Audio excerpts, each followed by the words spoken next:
লাশটা মৃত্যু হওয়ার পরে আমরা মূলত মামলা করেছি এই লাশটা তুলে ময়নাতদন্ত করার জন্য। ময়নাতদন্ত করার পরে প্রকৃত ঘটনা উদ্ঘাটন হওয়ার পরে তারপরে আইনের মাধ্যমে আমরা ন্যায় বিচার চাচ্ছি। আমার নাম এস এম মহিউদ্দিন, আমি সিনিয়র সচিব বলে পিআইডি রিপোর্টার সাবেক।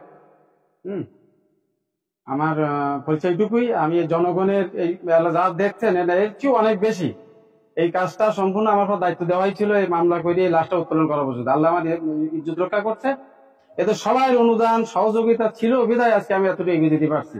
আশা করি ভবিষ্যতে যদি কখনো কারো সমস্যা হয়, তাই না সমস্যা হোক, যদি কেউ বিপদে পড়ে তাহলে আমরা এরকম আসলে আমার সহযোগিতা কামনা করি তাদেরকে, আমার পাশে থাকলে আমি এভাবে কাজে এগিয়ে যেতে পারবো। মোহাম্মদ গোলাম রসুল আমার ভাই মুস্তাকিন। সে দীর্ঘ 7 মাস আগে মারা যায়। সে মারা যাওয়াটা একটা রহস্যজনক। এখন তার লাশটা আজ 7 মাস পরে কবর থেকে ওঠানো হয়েছে। ওঠানোর পরে সেটা পোস্টমর্টম হবে। পোস্টমর্টম হওয়ার পরে তো একটা রিপোর্ট আসবে। আমি চাই যেটা ন্যায় সেটা আমি যেন ন্যায় বিচার পাই।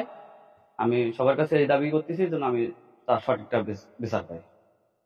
সে স্বাভাবিকভাবে মৃত্যুবরণ করেনি। আমার দীর্ঘ বিশ্বাস সে তাকে মেরে ফেলানো হয়েছে, কারণ সে মরার আগেই আমারে বলছিল যে ভাই আমার পরিবারের লোকই আমাকে কিন্তু মেরে ফেলবে, আমায় যদি মরে যায় আমার লাশটা পোস্টমর্টম করে তারপরে মাটি দিবি। কিন্তু আমি সেই ভুলটাই করে ফেলেছিলাম, সেই কারণে আমার এতদিন দুর্ভোগ হয়ে গেল। কিন্তু আল্লাহ রহমতে এখন লাশটা উঠছে, আজকে পোস্টমর্টম তার রিপোর্ট হবে।